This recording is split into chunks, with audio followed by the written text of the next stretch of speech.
Hello friends, how are you? कैसे हैं आप? मुझे उम्मीद है आप बहुत अच्छे होंगे। दोस्तों, बरसात का मौसम है और ऐसे में अगर कोई किताब इससे जुड़ी हुई आ जाए तो क्या बात है। आषाढ़ की प्यास। देखिए मित्रों, आषाढ़ मास का महीना है और इसके रचयिता हैं डॉक्टर निर्मल वालिया। आप देख सकते हैं। तो आषाढ़ की प्यास क्या है इसमें, मैं आपसे बात करती हूँ। यह एक उपन्यास है और हार्डबाउंड में 2020 में प्रकाशित हुआ है। मूल्य मात्र 295 रुपए, पृष्ठ 108। आरती प्रकाशन नैनीताल से प्रकाशित हुआ है ये। तो दोस्तों, अब मैं इस उपन्यास के बारे में आपसे चर्चा करूंगी। सबसे पहले मैं परिचय देना चाहूंगी डॉक्टर निर्मल वालिया जी का। कोई फनकार जब अपना खूने जिगर बहाता है, कोई फनकार जब अपना खूने जिगर बहाता है, तब कहीं जाकर फन पर निखार आता है। ये डॉक्टर निर्मल जी ने लिखा है और ये सब पर लागू होता है, सभी फनकारों पर। निर्मल जी का जन्म बटाला पंजाब में हुआ। विशारद विद्या वाचस्पति विद्या वारिधि डीलिट की इनको मानद उपाधि मिली है और पंजाबी, हिंदी, गुजराती, उर्दू, अवधी और ब्रज भाषा का इन्हें ज्ञान है। मूलतः पंजाबी है ये। 20 से अधिक पुस्तकें गद्य और पद्य दोनों में प्रकाशित हो चुकी हैं। सूफी लेख लिखती हैं, काफी संस्थाओं से सम्मानित हैं, धर्म ग्रंथों पर प्रवचन देती हैं और धार्मिक समिति की ये अध्यक्ष भी हैं। संगीत से इन्हें विशेष प्रेम है। दिल्ली निवासी हैं और 4 खंडों में ये इनकी ग्रंथावली प्रकाशित हुई है। जी हाँ दोस्तों, मैं एक खंड लाई हूं, आप देख सकते हैं। ये निर्मल वालिया ग्रंथावली, ये 4 खंडों में ये तीसरा खंड है और इसका संपादन, इनके सभी खंडों का संपादन किया है, मैं बता देती हूँ आपको, doctor Amar Singh वधान, professor Emirates DLitt. और इनका मोबाइल नंबर मैंने दे दिया है, यहाँ पर आप देख सकते हैं, और इनका ईमेल भी मैं दे देती हूँ अभी। तो मित्रों, मैं अब इस उपन्यास के बारे में आपसे बात करूंगी। यह उपन्यास चातरिक के नाम इन्होंने समर्पित किया। चातरिक क्या? चातक को कहते हैं चातरिक। चातक पक्षी जिसकी प्यास सिर्फ बारिश के पानी से ही बुझती है। लेकिन इस उपन्यास का जो चातक पक्षी है वह कुछ अलग तरह का है, क्योंकि उसकी प्यास कभी बुझती नहीं। जमींदार मानचंद की कहानी है। इस उपन्यास के 17 अध्यायों में समाई है। वह मुख्य पात्र है। यह उस समय की कहानी है जब जमींदार शोषण करते थे। उनकी हवस का कोई छोर नहीं होता था। भोगवाद में लिप्त जमींदार स्त्री को सिर्फ देह मानते थे।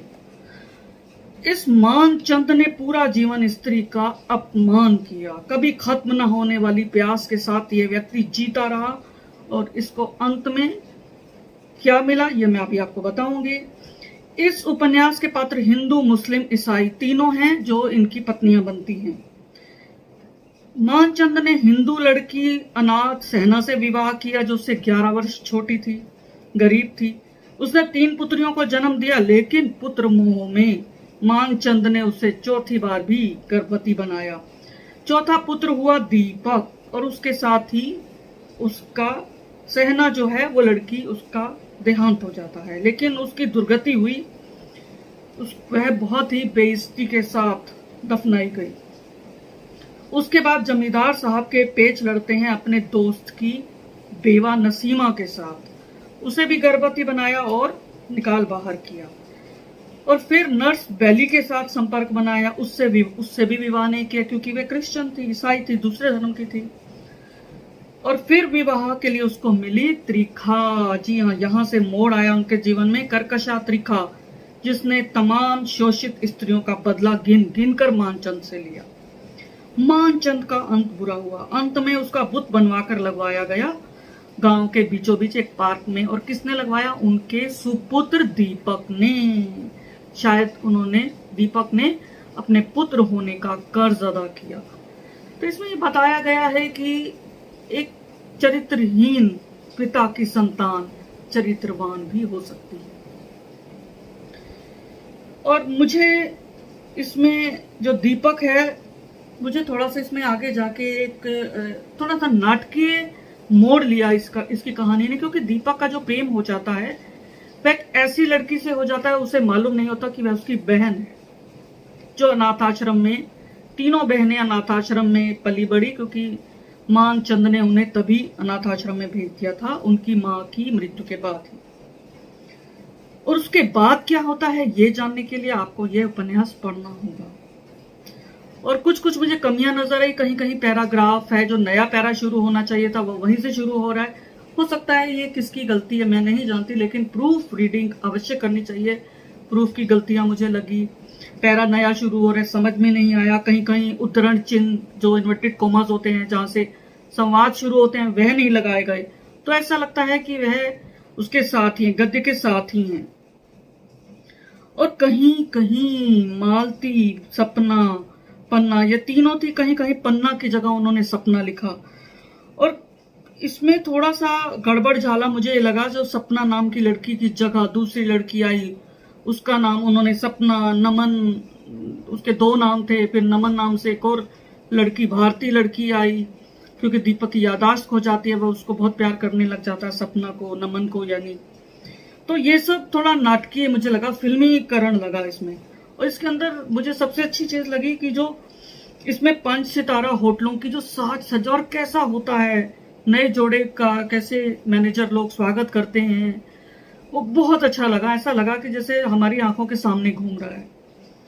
और प्राकृतिक सौंदर्य भी इसमें बहुत अच्छा वर्णन किया है। ये तो लेखक लेखिका जो हैं निर्मल जी, उनकी कलम की जादूगरी है ये। इसमें जचकी का पीड़ादायक वर्णन किया है, इससे पाठक जो है सिहर उठता है।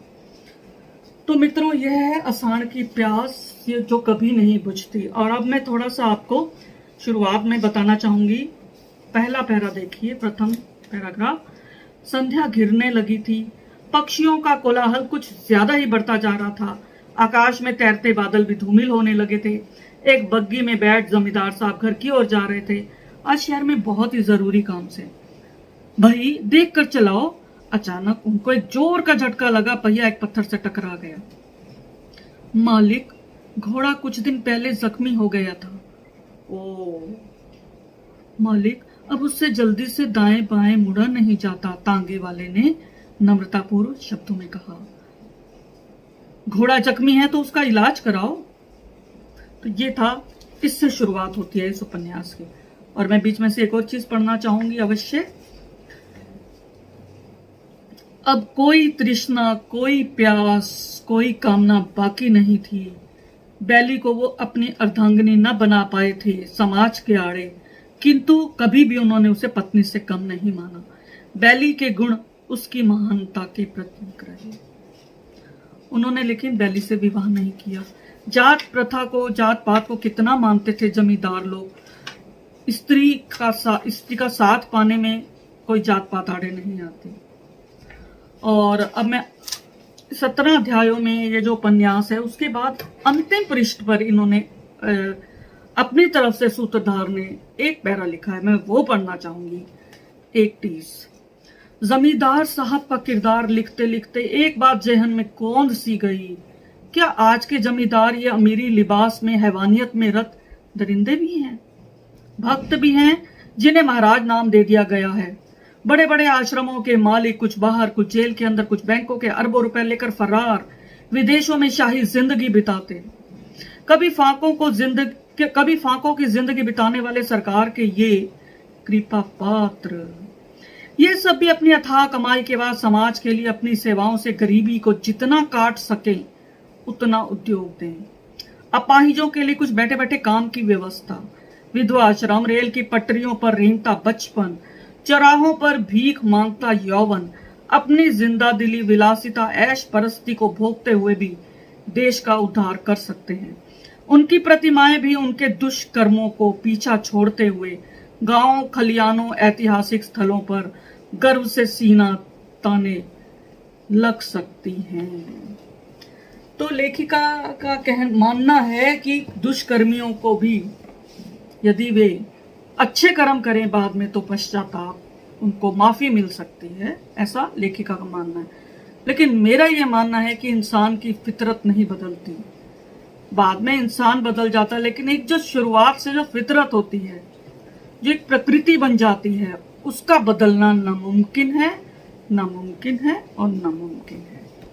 जी हाँ दोस्तों, और सबसे बड़ी बात, अतीत कभी पीछा नहीं छोड़ता, और माता पिता के जो दुष्कर्म हैं, जो बुरे कर्म हैं, उनका जो भुगतान है उसकी संतान को करना पड़ता है। धन्यवाद दोस्तों। कैसी लगी आपको ये समीक्षा? कमेंट बॉक्स में कमेंट कीजिए और वीडियो को लाइक कीजिए और चैनल को सब्सक्राइब करना ना भूलिए। शुक्रिया दोस्तों, फिर मिलेंगे अगली कड़ी।